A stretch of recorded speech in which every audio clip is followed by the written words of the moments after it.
Good evening. Welcome to another Focus on Friday. And tonight, I thought we would discuss why psychiatry, psychology, and medicine in general no longer considers the LGBT plus community a mental health disorder, but instead a variation of sexuality.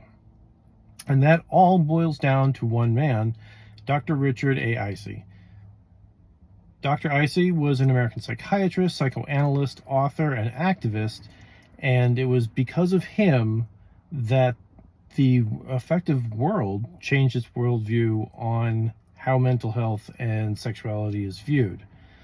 Dr. Isay was born in Pittsburgh, Pennsylvania in 1934. He graduated from Haverford College and the University of Rochester School of Medicine and Dentistry.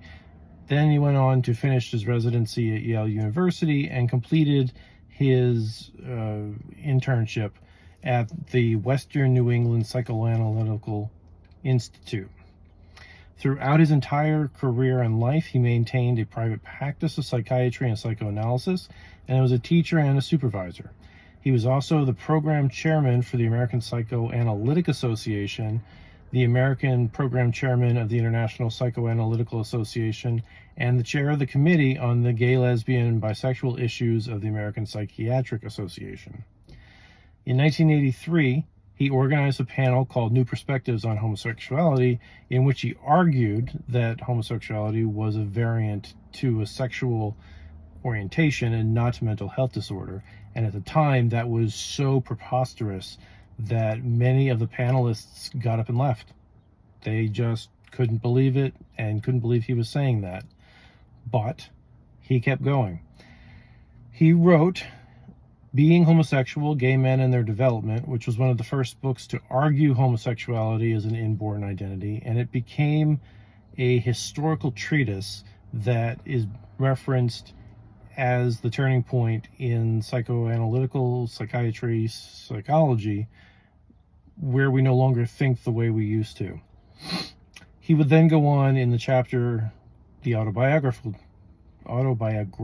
chapter of his book, Becoming Gay, The Journey of Self-Acceptance, to explain his own personal journey, and that was fairly traumatic because he was closeted for a huge portion of his career to be given credibility, and he wanted to not believe that he was himself gay, even going so far as to getting married to a woman.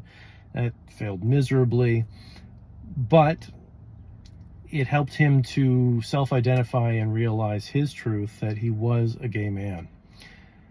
He would then eventually find a life partner in future husband Gordon Harold in 1979, and they would be together for the rest of their life.